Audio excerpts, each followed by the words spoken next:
We're going to switch gears now and turn to a new documentary about Princess Diana. Speaking candidly about their grief from 20 years ago. It's definitely somebody that she would go to if she was struggling. Diana's family have never or very rarely spoken before about her. What if everything we knew about Princess Diana was wrong? What if hidden beneath years of royal secrets was a truth so shocking it could bring the monarchy to its knees? Today we're diving into a story that has left Queen Camilla collapsed and the palace in complete chaos. A DNA test has revealed something unthinkable. Princess Diana may have had a secret child that nobody knew about. Could this revelation destroy everything Camilla has worked for?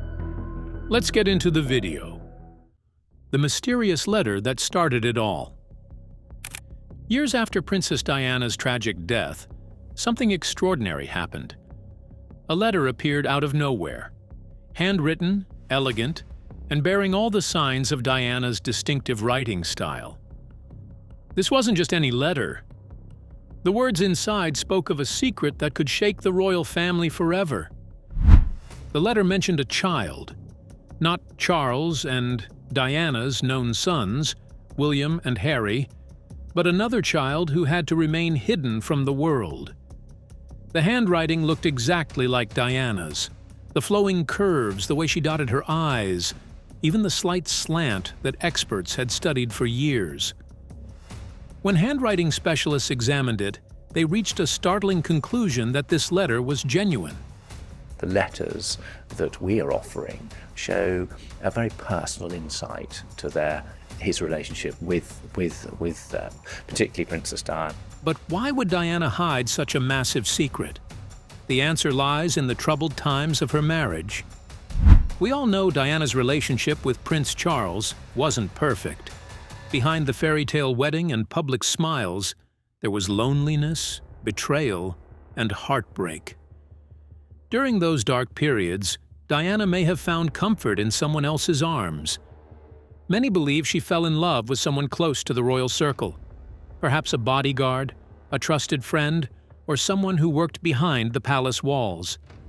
For Diana, this relationship would have been both a lifeline and a dangerous secret.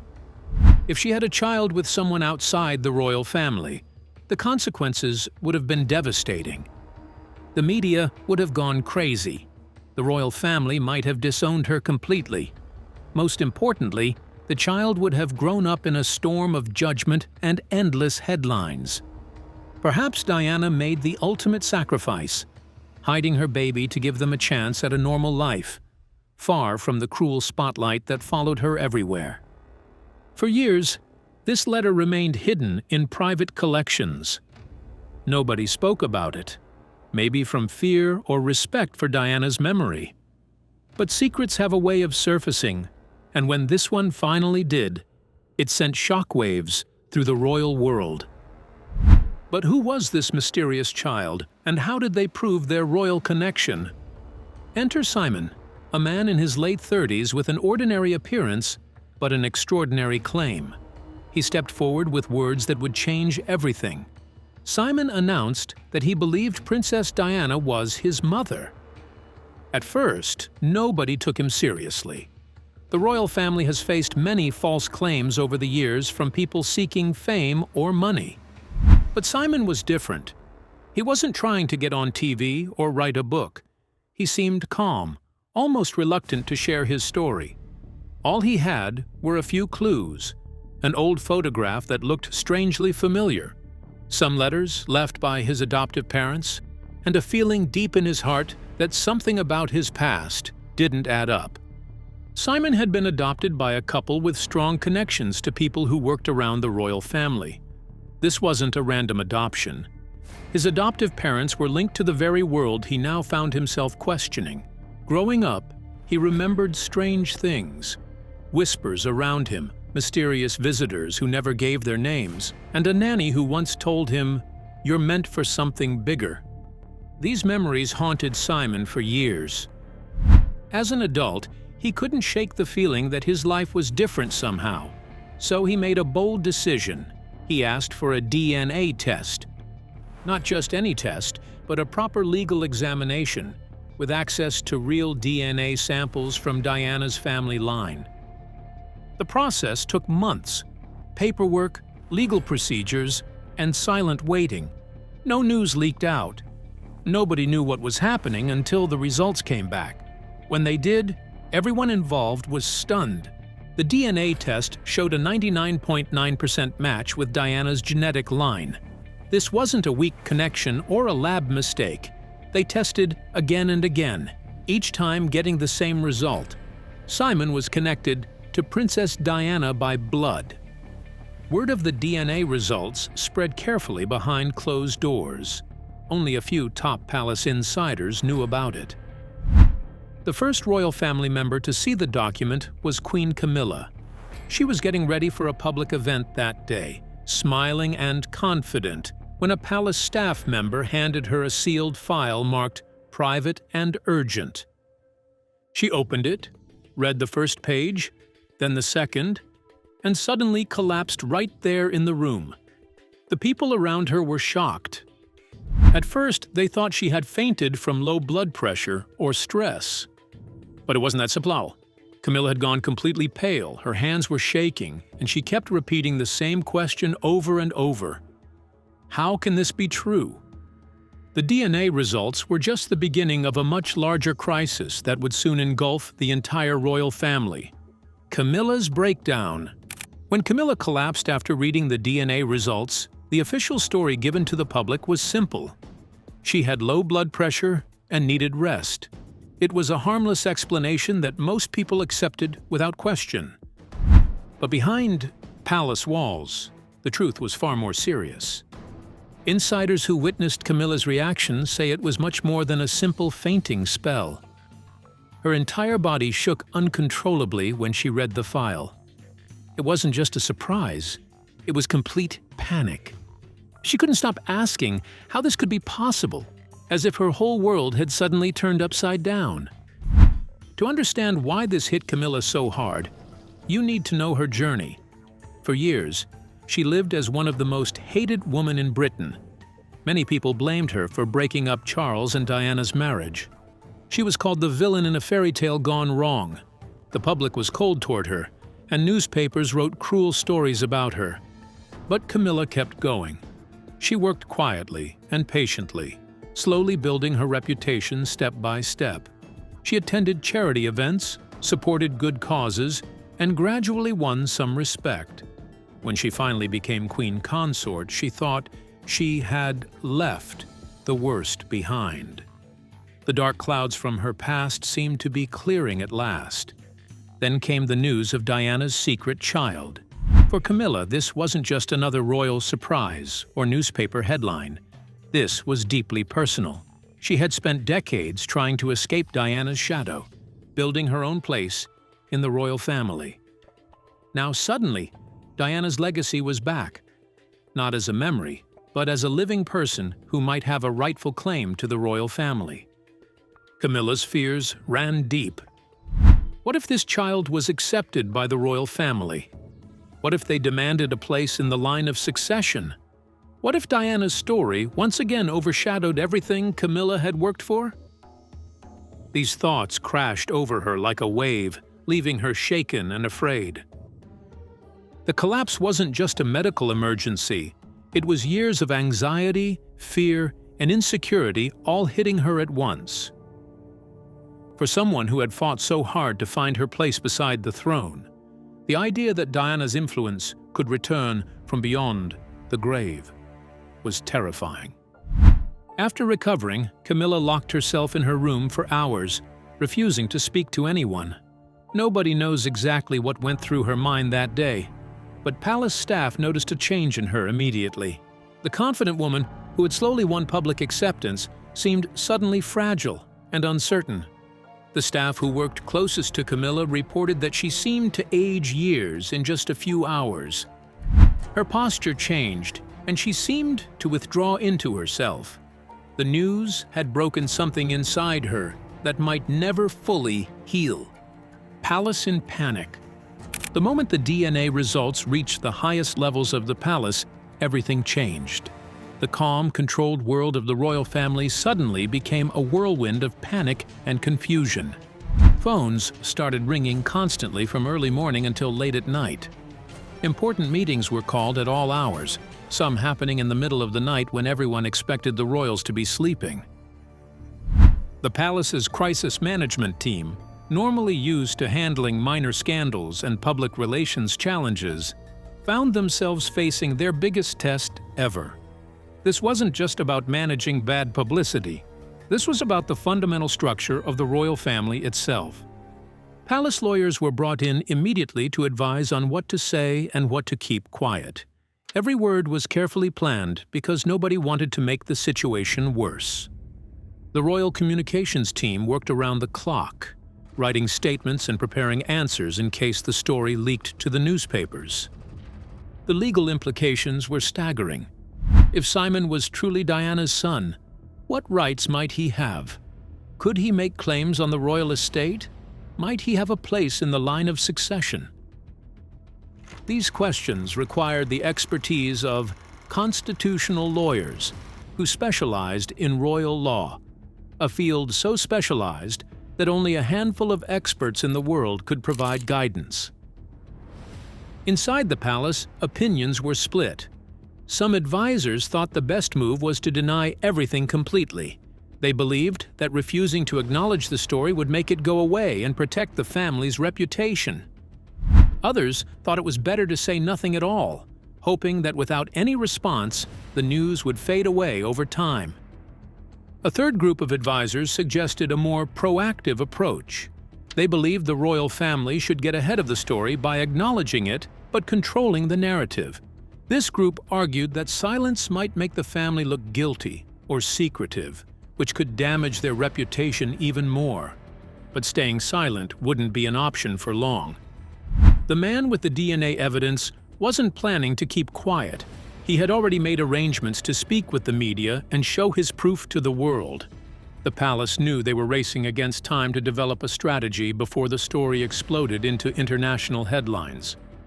King Charles was reportedly heartbroken by the news. This wasn't just about protecting the royal family's image, it was personal. For him, this revelation brought back painful memories and opened old wounds that hadn't fully healed. The thought that Diana might have had another child, kept secret all these years, was almost too much to bear. Charles had to grapple with the possibility that during their marriage, Diana had been pregnant with another man's child. It was a deeply personal betrayal that forced him to reconsider everything he thought he knew about his late wife. Prince William, the future king, reportedly refused to meet the man claiming to be Diana's son. This reaction showed just how much tension the news had created. William, who is usually protective of the royal family's reputation, seemed unwilling to even acknowledge the possibility that the claims might be true.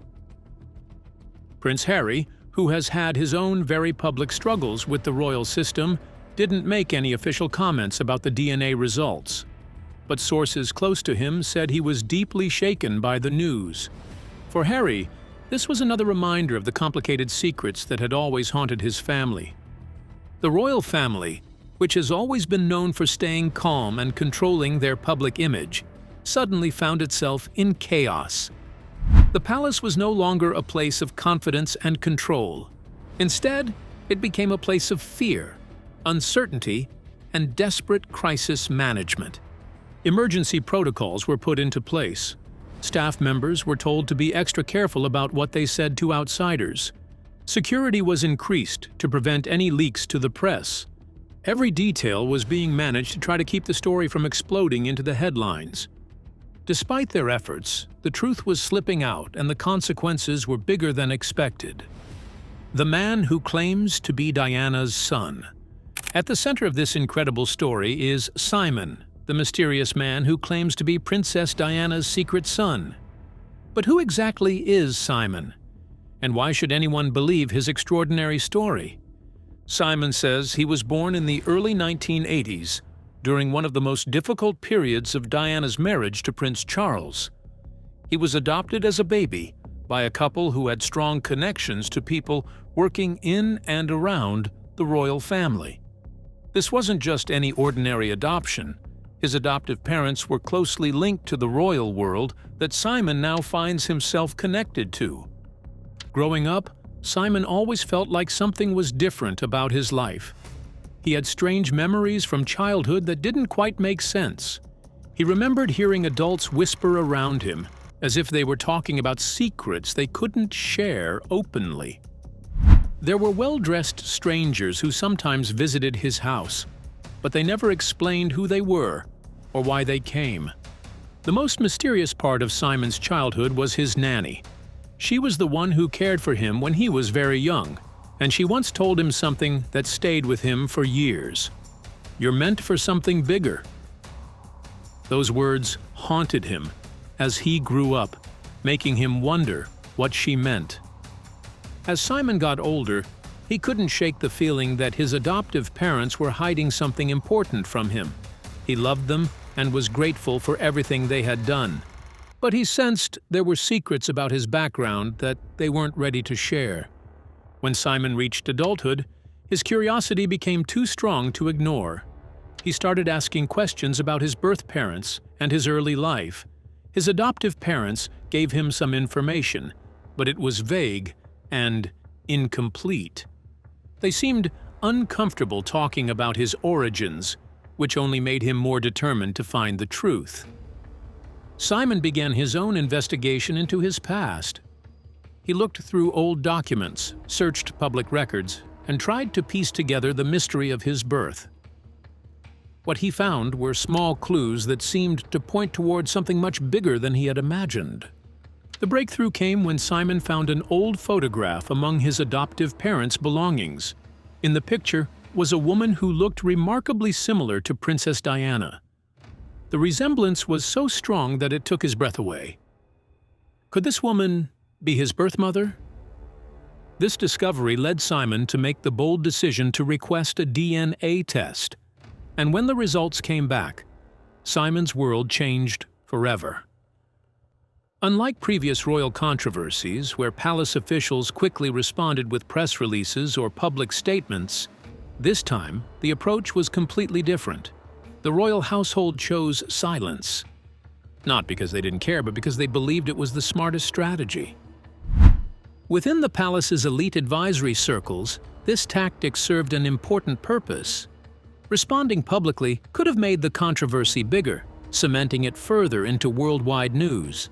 Instead, the monarchy chose to let their actions speak louder than words. By not acknowledging the story directly, they hoped to control how much attention it received. The royal institution was protecting itself not by denying the scandal, but by refusing to give it the oxygen of official recognition. Meanwhile, palace staff doubled down on creating positive publicity for other royal family members. Prince William and Princess Catherine suddenly had more charity events and public appearances. Their family moments received generous media coverage, and photographers were given more access to their engagements. The message was clear: the monarchy was moving forward with the next generation.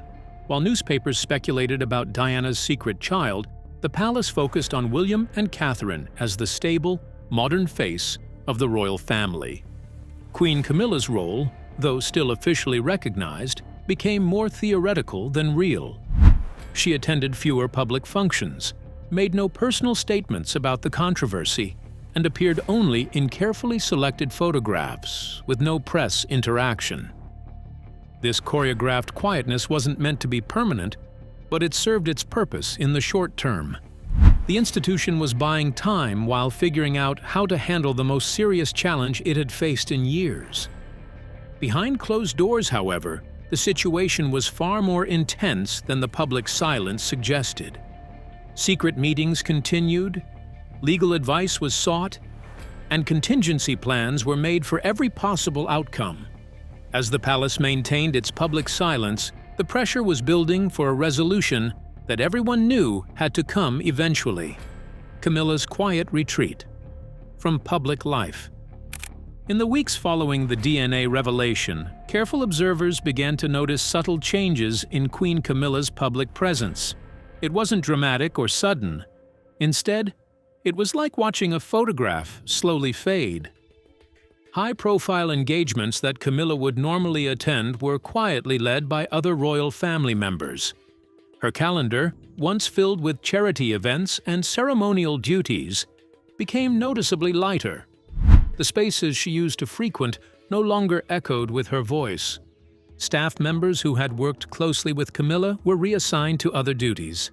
Photographers captured fewer candid moments of her, and television coverage of her activities became minimal. Even her office, once bustling with activity related to her royal initiatives, seemed quieter and less influential. Inside the palace, the changes were even more obvious. Portraits of Camilla were moved to less prominent locations. Meeting rooms where she used to participate in important discussions carried on without her input. Her signature fragrance, which once lingered in reception areas, was replaced with different scents chosen by new decision-makers. This wasn't cruelty or punishment in the traditional sense. There were no harsh words or public embarrassments. Instead, it was a carefully managed reduction of her role, orchestrated with the same precision that the royal family uses for all their public relations. The most telling sign came during Prince George's private birthday celebration. This type of intimate family gathering was something Camilla had never missed before. The event went ahead with decorations, laughter, and photographs of smiling family members, but her chair remained empty. Staff members were briefed with polished responses to redirect any questions about her absence. The official explanations mentioned scheduling conflicts and minor health matters, but insiders recognized a pattern. Camilla was being gently but systematically distanced from the center of royal life. Her retreat from public visibility wasn't announced with fanfare. Instead, it happened gradually, almost invisibly, in the way that only the royal family knows how to manage. She remained queen consort in title, but her actual influence and presence were quietly evaporating. As Queen Camilla's presence faded from the spotlight, a new focus emerged within palace priorities. The monarchy was clearly signaling a major shift, favoring stability and modern appeal over controversial figures from the past. Prince William and Princess Catherine became the central figures in the royal family's public image. Their appearances multiplied, their charity work expanded, and their family moments received generous media coverage. The monarchy was sending a clear message: the future belonged to the younger generation. Behind this transformation lay careful strategic planning. Public relations teams redirected media attention toward the more popular royals, while photographers were given increased access to William and Catherine's engagements. Meanwhile, any remaining appearances by Camilla were brief, reserved, and received minimal media buildup. This redistribution of royal visibility reflected deeper changes within the institution. The monarchy was adapting to modern expectations, focusing on figures who carried less historical baggage and more public appeal. The palace's approach to the DNA controversy also revealed how the institution had evolved. Rather than fighting the story directly, they chose to pivot attention toward more positive narratives. This strategy allowed them to weather the storm while positioning themselves for long-term success. For Camilla, this meant watching from the sidelines as the royal family moved forward without her at the center. She wasn't dismissed entirely, but she was no longer essential to the monarchy's plans for the future. The transformation wasn't just about managing one controversy. It was about reshaping the entire royal brand for a new era. The monarchy that emerges from this crisis will likely be more streamlined, more focused on popular figures, and more responsive to public opinion. King Charles, despite his personal feelings about the situation, seemed to understand that sometimes institutional survival requires difficult personal sacrifices. The crown's quiet rebalancing reflected decades of experience in managing public relations disasters. The story of Diana's secret child and Camilla's dramatic response has revealed the hidden tensions within the royal family. While the palace maintains its careful silence, the consequences of this revelation continue to reshape the monarchy from within. As they move forward, one question remains. Will the truth about Diana's secret finally come to light, or will it remain buried forever in royal mystery? Let us know your thoughts in the comments below.